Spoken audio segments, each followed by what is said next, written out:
We're gearing up for yet another year of activist, non-corporatized, independent news, and we need your help to keep acting out. To become a patron of our show, visit patreon.com/actout.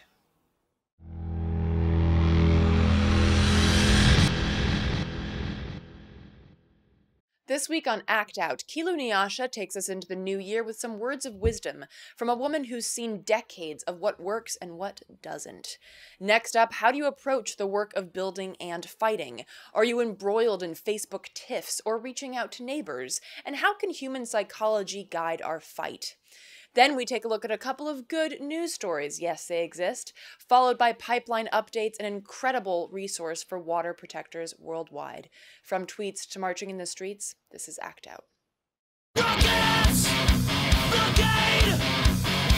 Bulldozers swarm outside the checkpoint gate. I know it's flash broke the hush and blew me into the street. I walk next to the body of my baby. No! Welcome to Act Out. I'm Eleanor Goldfield, and this is your tipping point. As we gear up for what will doubtlessly be an intense year of both fighting and building, I'd like to start off with just a few nuggets of wisdom from a woman who has spent her life fighting and building. In a model so efficient, the U.S. empire made her and her comrades priority enemies of the state, because they were able and willing to practice what they preached. All power to the people. Take a look. I don't know how much more fascist this country can get before people decide enough is a damn enough. I just don't get it. You know? What's right with this country? I think the best protection for us right now is to come together and start loving each other and looking after each other and taking care of each other and making sure people have a roof over their heads and that kind of thing. That's the kind of activity I see going on today because people are desperate. What if they had a revolutionary community council, outside of City Hall now, because we don't want to be in City Hall. So what if we had a revolutionary community council and the activists, the people who are organizing the homeless, trying to house the homeless, trying to feed people who are hungry, trying to take care of the children whose mothers and parents have to work and have no child care, who are taking care of business the way Panthers did. Now those examples people really should follow, because I learned firsthand in New Haven, Connecticut, that had a very impoverished black community, huge black community in New Haven. And brown and other, Puerto Ricans and others, poor whites. But people were hungry. There were no food stamps at that time. And I learned how quickly you can organize people to meet their needs. Because just a relatively small group of us at the New Haven chapter, the second chapter, the first chapter, we were trying to get out of jail. But the second chapter, it was so fun, the breakfast program. I enjoyed it myself, I'm not so sure I enjoyed getting up at 4:45 every morning, weekday morning. But feeding the kids was great fun. And the hardest part was getting them to go to school, getting them to leave, But and these kids were coming hungry. So I said that to say this: we can do this. Use what you got to get what you need. That's the way Panthers operated back in the day. Use what you got to get what you need. And that's what we did, because we didn't have no sponsors. Who was going to sponsor us to fight against them? Huh? So do you feel that there is a way to maintain some core principles, but also compromise? Always. Never lie to the people. You just don't. I don't. If you can't believe the left, who the f can you believe? If we don't tell the truth, who will? So that's my number one principle, okay? And number two, we're supposed to be the kind of folks that Che Guevara talked about, right? Motivated by love, right? At the risk of sounding corny or whatever he said. And I have big questions. I left many a group because I couldn't see any love there. Not enough. There may be a few, but the leadership had no love. You know, now where's your love for the people? Some of them are just little salespeople. They're a trip. Right? They're little capitalists, little lefty capitalists. Yeah. No, that's our. I believe in serving the people, body and soul, and I'm a Maoist in the sense of. He said he believed in plain living and hard struggle and practiced it. That's the other principle. Practice what you preach. You know, don't be a damn hypocrite. You know. I left the church because I couldn't stand the hypocrisy. Here's another one for you. No investigation, no right to speak, which avoids this whole business of rumors and gossip and stuff, because COINTELPRO destroyed us with that shit. Oh, they pulled every dirty trick in the book, pitting us against each other, okay? So, no investigation, no right to speak. If somebody says, so-and-so did this or so-and-so did that, take it with a grain of salt and investigate. Check it out. Even if he or she is your good friend. You still don't know. Theory plus practice equals knowledge. Don't say you know something when you really only read it in a book and don't believe every damn thing you read. Simple shit like that. You know, but you'd be surprised. It's common sense, but like Najada said to me one day, they ought to call it uncommon sense. It's not very common. Okay? Fighting for liberation liberates oneself, basically.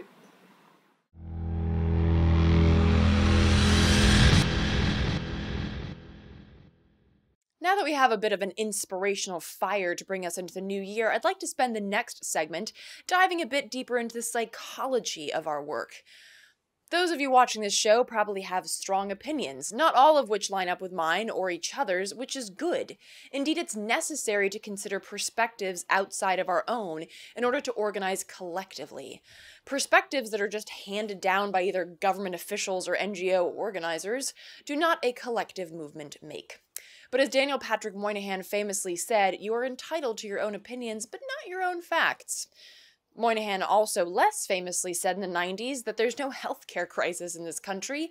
He did, however, vote against NAFTA, the first Gulf War, and other hawkish policies, and also promoted racial justice, so I guess for a Democrat, he's not that bad.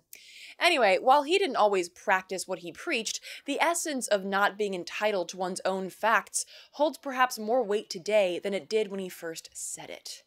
In the post-truth anti-intellectual, I read it in a blog post, so it must be true era, our opinions and beliefs run the ever-growing risk of being founded on complete bullshit. And as our filter bubbles and digital spheres protect us from ideas and facts outside our own personal shit heaps, a dark, impenetrable crust solidifies around our minds, and the soft light of truth and knowledge can't get in. Rather, we have to break out. Unfortunately, our brains are wired to find comfort behind that crust. In what's known as the backfire effect, our minds reject new information that clashes with our belief systems and opinions. As David McRaney, author of the books You're Not So Smart and You Are Now Less Dumb, explains it, once something is added to your collection of beliefs, you protect it from harm. You do this instinctively and unconsciously when confronted with attitude-inconsistent information. Just as confirmation bias shields you when you actively seek information, the backfire effect defends you when the information seeks you, when it blindsides you. Coming or going, you stick to your beliefs instead of questioning them. When someone tries to correct you, tries to dilute your misconceptions, it backfires and strengthens those misconceptions instead. Over time, the backfire effect makes you less skeptical of those things that allow you to continue seeing your beliefs and attitudes as true and proper. In other words, that crust acts as a shield for facts that threaten your beliefs. And you've probably seen this a lot in action online. Someone posts something like, climate change isn't real. So you proceed to post ample proof that they're wrong and that in fact climate change is very real. The problem is that with each fact that you post, the crust hardens for both you and the other person, in fact. Of course, it doesn't help that you can find just as much info, if not more, bullshit online than you can actual truth, but much of it is actually tied to the inherent laziness of our brains.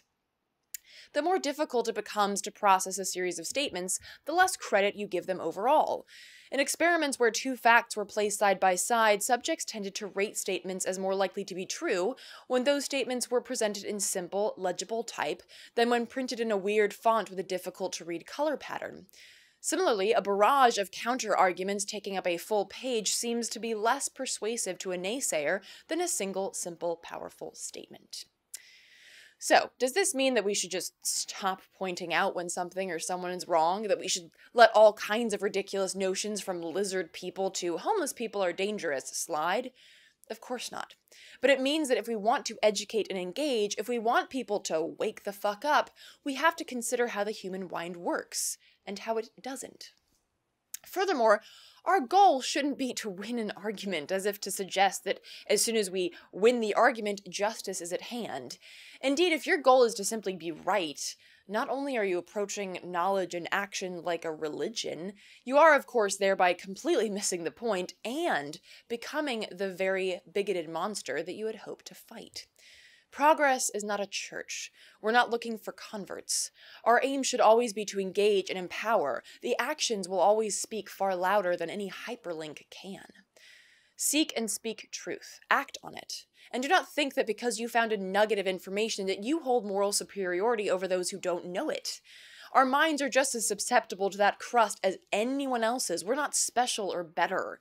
We have to constantly question our own opinions, compare them with facts, actual facts, not alt facts sourced from a single Google search, or indeed, even something from a trusted publication.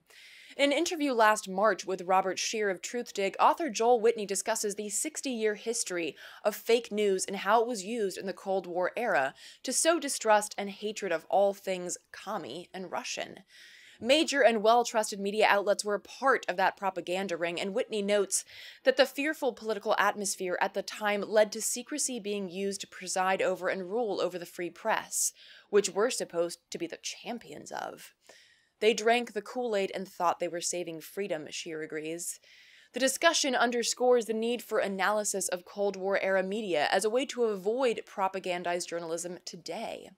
Scheer says, I look at the current situation, where we don't even have a good communist enemy, so we're inventing Russia as a reborn communist power enemy. I call it super politics, Whitney concludes, where essentially there's something that's so evil and so frightening that we have to change how our democratic institutions work. The latest Red Scare is but one example of how easy it is to mold minds when you use something like the hatred of Trump as a trigger. Blend some tried and true anti-Russia sentiment in there and you've got yourself a brand spanking new enemy, one that allows you to further mold those democratic institutions just as seamlessly as the minds you've now crusted and convinced. Russia aside, the same propaganda games go for broader media collusion as well, on everything from fracking to the military-industrial complex. For example, leaked email messages show that a writer from the LA Times colluded with the CIA not only in terms of getting their okay on forthcoming stories, but actually offered to write stories for them that would put a positive spin on such issues as drone warfare, saying it would be, quote, reassuring to the public and a good opportunity for the CIA. Various other email messages show that the same was true for a list of other media outlets. All this to say, if I may borrow a phrase, no investigation, no right to speak. Do your own research before you claim to know something. Incidentally, this will also help steal you from the rumor mill and infiltrators. Whether it's taking someone to task on a rumor or engaging someone in discourse, be vigilant. Be vigilant in your drive, your actions, and be primarily vigilant in your own thinking. Release the flimsy beliefs that would just as soon sink you as help you float. Arm yourself with knowledge and reach out to build and to engage, not to win a Facebook fight. And on that note, consider this. As noted by several a great mind, including Ben Franklin, something as simple as asking a question, or perhaps, as Franklin specifically said, to ask a favor, pinging off the human psychology that seeks appreciation and the feel of community. For example, anarchists in several communities will often engage with would-be white supremacists via the common ground of distrust and disgust in the system. They'll sit and talk, discuss the pitfalls of a system that's left them behind, and from there grow to a discourse on the roots of their discontentment, i.e., not black people. In other words, knock on the door rather than trying to break down the wall, because that wrought iron shit crust is stronger than steel. And keep in mind that this won't always work, and nor should it. We have to accept that in our grandiose imaginings of this revolution or whatever, many people will either be against us or sitting at home hoping we'll all just shut up. But again, if you're not looking for converts, but rather engaging to empower, you'll not only find more people willing to talk to you, you'll also more than likely learn something in the process. Perhaps even something that'll put a dent in your own mental crust. Moving on, I feel that I should share some good news as we crack open a new year, so here are 2 little tidbits to inspire you to keep fighting. First up, on January 1st, Proposition 64 went into effect in California, which legalized recreational marijuana for persons aged 21 or older under state law and established certain sales and cultivation taxes. This is certainly good news in and of itself, but tucked inside that law is another little nugget that further disarms the war on drugs in the Golden State. Prop 64 not only reduces criminal penalties for marijuana-related offenses, but it also authorized a new process for individuals in the state to get previous marijuana-related convictions retroactively reduced, reclassified as lesser offenses, or dismissed altogether. What this means is that those who have struggled with access to housing, employment, bank loans, education, etc., now have the ability to clean their slate with the state. Naturally, there's a lot of red tape involved, so individuals who want their marijuana convictions reclassified or cleared must submit an application to a court. They may also have to hire an attorney to help them through the process. It remains to be seen how effective this process can be, but with regards to the business side of things, several communities, including Oakland, have launched or are working to launch so-called equity programs that prioritize the business licensing applications of those who have been victimized by the war on drugs. As Rodney Holcomb of the Drug Policy Alliance described it, as we know, communities of color have been most negatively impacted by marijuana prohibition throughout the years. Folks have been incarcerated for activity that is now completely legal. And you have a new demographic now coming in, taking over these spaces, making millions of dollars through this industry. These programs can provide a tremendous opportunity for low-income folks, folks of color, folks who have lived in neighborhoods that have been over-policed, especially during the height of the war on drugs. Los Angeles, San Francisco, and Sacramento are also considering such equity programs. Next up, for our good news note, last Wednesday, January 3rd, the Pennsylvania DEP suspended the Mariner East 2 pipeline construction permits. You may recall from episode 125 that we visited Camp White Pine, where the Gerhardt family and comrades have been waging a long-term tree sit in defense of both people and planet. Last week's news is, needless to say, very welcome, although reports on the ground did suggest that Sunoco, owned by Energy Transfer Partners, didn't really get the message, and crews were seen digging new trenches rather than backfilling existing ones. As of the taping of this show, no new clearing or other construction activity is taking place, and according to the suspension order, it can't, until Sunoco satisfies the terms outlined in the order, including, but not limited to, address all impacts to private water wells in Silver Spring Township, Cumberland County, identify all in-progress or upcoming construction activities, and detail the specific Chapter 102 and 105 permit under which the activity is authorized, and submit a detailed operations plan outlining additional measures and controls to minimize inadvertent returns. Now, this is in no way a final and total win. Indeed, it's taken DEP a horrifically long time to call out Sunoco. Too long for many. As Elise Gerhardt put it, the order does not bring clean water to those who have already lost it. It does not bring justice to those whose rights have been violated, including our environment. Now is not the time to sit back and bask in a false sense of relief. It's time to push back with everything we have left. Energy Transfer Partners said in a statement that they don't expect the suspension to last long, and with the DEP's history of being grossly pro-oil and gas, we must view that statement as a very real threat. That being said, it's always important to recognize what previous efforts have wrought, building both inspiration and guidance for the battles ahead. So, in light of that, a big congrats and thank you to all of the water protectors on the front lines. And speaking of front lines and pipelines, and natural gas pipelines, here are a few updates on ongoing pipeline battles on the East Coast. On December 7th of last year, the Virginia State Water Board approved permits for the Mountain Valley Pipeline. It's slated to run about 300 miles from Mobley, West Virginia, through the southwest corner of Virginia, almost to the North Carolina border. Following the decision on December 8th, a coalition of environmental groups filed suit in order to block the pipeline, arguing that the state review process was hasty and incomplete.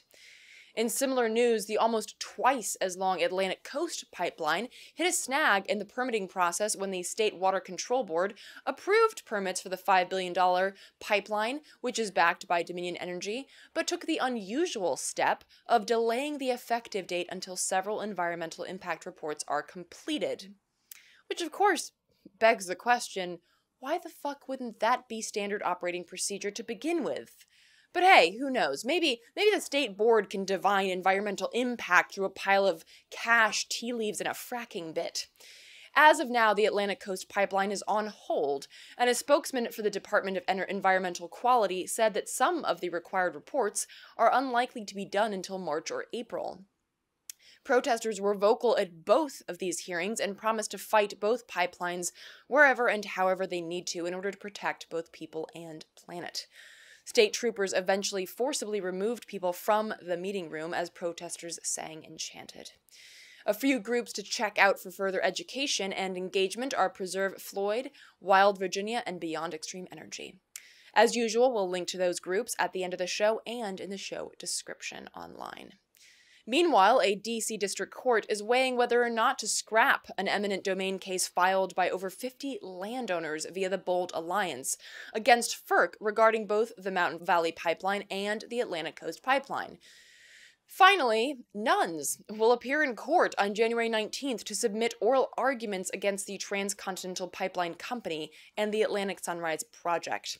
According to the group of nuns known as the Adorers of the Blood of Christ, the adorers whose religious practice includes protecting and preserving creation, which they believe is a revelation of God, allege that the Federal Energy Regulatory Commission, or FERC, and its commissioner, Cheryl LaFleur, have violated a federal law, the Religious Freedom Restoration Act, by forcing the adorers to use their land to accommodate a fossil fuel pipeline.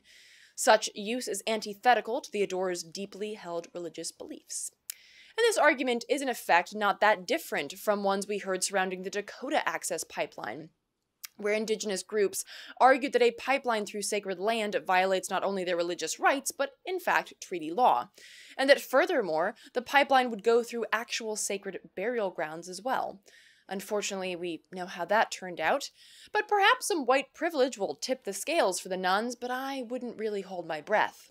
One can find a ray of hope, however, in past actions by the nuns, which included erecting a makeshift chapel in a cornfield, consisting of wood pews and an arbor, in order to more directly make their point while also more directly sitting in the path of the pipeline.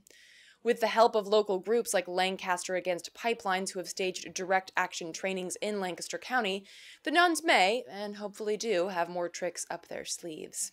Again, we'll show you how to stay engaged with both the nuns and LAP via links in the description and at the end of the show.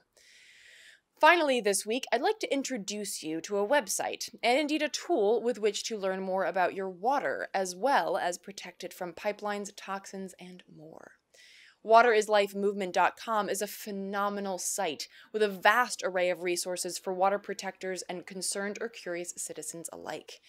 The site is set up as a global hub to support communities engaging in actions against fossil fuel and other destructive industries. The action calendar lists states and nations where actions are planned, including worldwide events. The camp list displays ongoing and currently closed camps that are protecting land and water and resisting toxic projects. By clicking on a camp name, you'll find more information about each camp, including whether or not that you can actually go there to support. The pipeline link shows a list of pipelines that are under construction, along with information on who is fighting each pipeline. The upcoming pipelines link shows those that need some attention. And I'm not even halfway done with this site, so get cozy. The Waterways Action Map is an incredible map that displays current camps as well as drop-off sites for supplies and Veterans Respond locations. The Poisoned Waters tabs takes you to a long list of questions and subsequent answers regarding environmental health in your area. For example, the first question links you to the Drilling Maps site, which pinpoints health issues, drilling, power plants, and more on a map of your immediate area.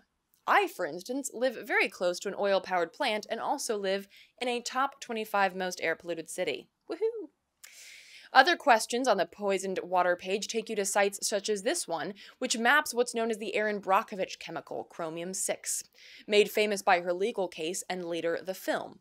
Via the map, you can zoom in and find out whether your water supply contains the cancer-causing chemical or not.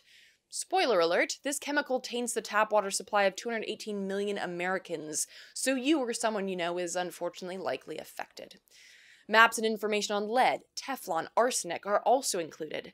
There are links to show you how close you live to a toxic waste site, whether your water comes from a river or a stream, and how to find water in a disastrous situation. Finally, the site includes links to groups, further reading, as well as film, music, and visual art on the Water is Life movement. So grab your computer, go to WaterIsLifeMovement.com, and spend some time learning about these front lines.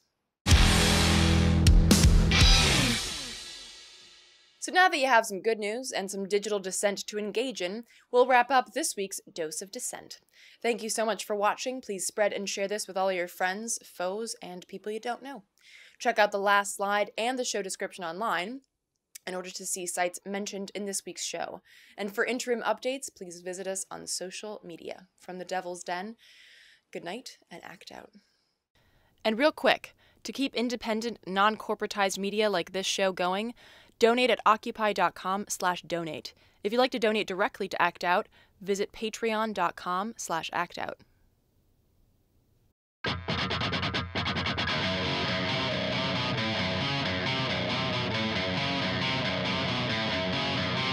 I can hear the boots are stomping. Come on, boys, let's get some rocks to throw.